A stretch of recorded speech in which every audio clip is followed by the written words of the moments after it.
ভরা মৌসুমেও রাজধানীর বাজারে বেড়েছে পেঁয়াজের ঝাঁজ। প্রতি কেজিতে দাম বেড়েছে 25 থেকে 30 টাকা, মাস ব্যবধানে যা দ্বিগুণ। রাজধানীর কারণ বাজারে প্রতি কেজি পেঁয়াজ বিক্রি হচ্ছে 60 থেকে 65 টাকায়। রমজানও যা ছিল 30-এর ঘরে। এই হিসাব সরকারি সংস্থা টিসিবির। পেঁয়াজের হঠাৎ এই বাড়তি দামে ক্ষুব্ধ ক্রেতারা। আজকের বাজারে 300 টাকা পাল্লা পেঁয়াজ নিচ্ছি, জিনিসপত্রের দাম তো দিনে দিনে বাড়তেছে গেলে আমাদের মতন মানুষের যে অবস্থা, মানে হিমশিম খাইতেছি আমরা। হঠাৎ করে যে বাজারের সীমার বাইরে চলে যায়, এটা সরকারের তো দায়িত্বের ভিতরে পড়ে। এটা পাইকার ও খুচরা ব্যবসায়ীরা দায় চাপালেন কৃষকদের ওপর।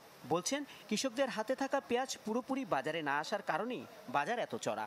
এই বেশিটার কারণ হলো রাখিওয়ালারা ধরছে, সর্বসাইডে রাখিওয়ালারা ধরছে, এই কারণে বাজারটা লাগে গেছে।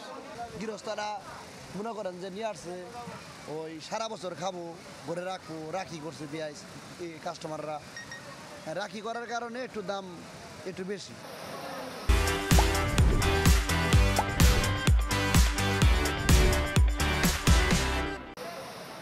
তবে consumers association of Bangladesh cab এর দাবি, কৃষকদের কাছ থেকে পেঁয়াজ সংগ্রহের পরপরই দাম বাড়িয়েছেন আড়তদার ও ব্যবসায়ীরা। এটা আগে যেরকম হতো, ভারত থেকে পেঁয়াজ একটুখানি বিলম্ব হলেই কিন্তু দাম বেড়ে যেত। এখন দেখা যাচ্ছে এটা নতুন কাহিনী। নতুন কাহিনীটা হলো যে কৃষকের হাত থেকে যখন আড়তদার অথবা কমিশনারদের হাতে চলে যায়, তখন কিন্তু দাম বাড়া শুরু করে। ঋণ অথবা অন্যান্য সুবিধা দিয়ে তাদেরকে যদি আর্থিক যে সংকট এটা মোকাবেলা করা যায়, তাহলে হয়তো তারা দাদন দিয়ে কাজ করা, অগ্রিম বিক্রি করার যে বিষয়টি আছে, এটা হবে না। পেঁয়াজের এই উচ্চ মূল্যকে অযৌক্তিক বলছেন সরকারের বাজার নিয়ন্ত্রক সংস্থা খোদ কৃষি বিপণন অধিদপ্তরও। দ্রুত দায়ীদের বিরুদ্ধে ব্যবস্থা নেওয়ার আশ্বাস মহাপরিচালকের।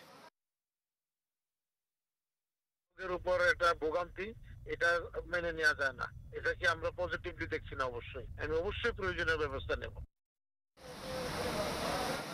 কৃষি সম্প্রসারণ অধিদপ্তরের তথ্য বলছে, এবছর পেঁয়াজ উৎপাদনের লক্ষ্যমাত্রার চেয়ে 1 লাখ টন বেশি হয়েছে। দেশে বছরে পেঁয়াজের চাহিদা 28 লাখ টন। রহমান ফয়েজ, চ্যানেল 24, ঢাকা।